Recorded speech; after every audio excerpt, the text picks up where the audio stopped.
আমরা আজ আবার চলে এসেছি একটি নতুন ভিডিও নিয়ে। আমরা আজ করব বজ্রাসন। বজ্রাসন কেমন করে করা হয় এবং কারা করে? বজ্রাসন প্রথমে কেমন করে করতে হয়? পা আপনি খেলিয়ে বসছেন, এটিও মূলত বিলো 8 গ্রুপের একটি পশ্চাৎ, যেটা কম্পিটিশনে ব্যবহার করা হয়। বয়স্ক লোক এবং সাধারণ মানুষ যাদের হাঁটুতে ব্যথা নেই তারা প্রত্যেকেই করতে পারে। আমরা দুটি পাকে প্রথমে পিছনে নিচ্ছি, নিয়ে সামনে হাঁটু থাকছে, হাঁটুর মাঝে দেখুন একটা গ্যাপ আছে। এই গ্যাপটাকে আমরা কী করবো? জোড়া করে দেবো। জোড়া করতে গেলে আমাদের থাই মাসেলসটাকে শক্ত করতে হবে। তাহলে শক্ত করে আমরা জোড়া করে নিচ্ছি।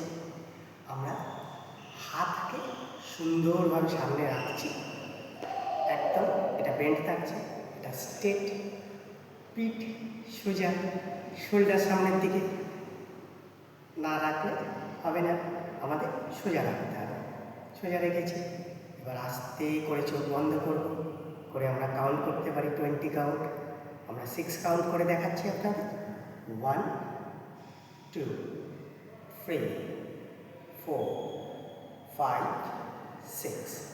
পাশ থেকে একবার আপনাদের দেখে নেওয়ার দরকার আছে পশ্চাৎটা, তাহলে বুঝতে একটু সুবিধা হবে অবশ্যই। কারণ পিঠটা হচ্ছে বড় জিনিস।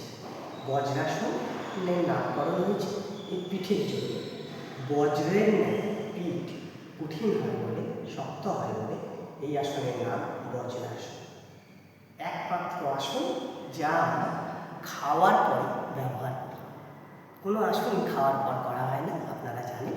বজ্রাসন কিন্তু আমরা খাওয়ার পর করতে পারি, বলে হজম শক্তিকে জন্য ভীষণ ভালো। পিছনের পাটাকে আমি দেখাবো আরেকবার। আমরা পিছনের দিকটা শুরু করি, পায়ের গোড়ালিকে আমরা ধরে রাখছি, এখানে শুরু করবো, গোড়ালিটাকে ফাঁকা করে দিচ্ছি এবং তারপর যেমন পিঠ সোজা, সোজা সোজা, কতক্ষণ আমরা করতে পারি।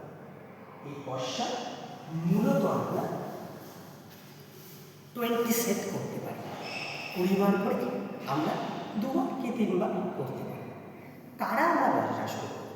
বজ্রাসন ছোট্ট 4-3 বছরের ঊর্ধ্বে যারা, তারা করতে পারে, যে কোনো বয়সী মানুষ করতে পারে। বজ্রাসন করতে গেলে যে সমস্যা হয়, এই জায়গাটা আপনাদের গোড়ালির ঠিক নিচের পাটটা, এই যে বসে আছে চাপ লাগে, ব্যথা লাগে, তখন কিন্তু আমরা অনেকে কী করি, আস্তে করে বালিশ দিয়ে নিই, পাতলা বা কুশান দিয়ে নিই, যাতে সেটা করতে সুবিধা হয়।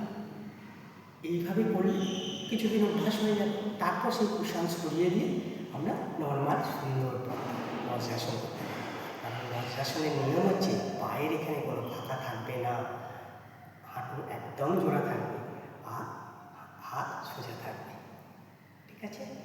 আবার আমাদের সঙ্গে দেখা হবে আপনাদের সঙ্গে কোনো একটা অন্য ভিডিওতে। আবার একটা নতুন আসন নিয়ে আমরা আলোচনা করব। আমাদের কাঞ্চনজঙ্ঘা ওয়ার্কআউটের এই চ্যানেলটিকে অবশ্যই আপনারা সাবস্ক্রাইব করুন। এই রকম আসন সংক্রান্ত তথ্য আপনারা পেতে চান, লাইক তো অবশ্যই করবেন।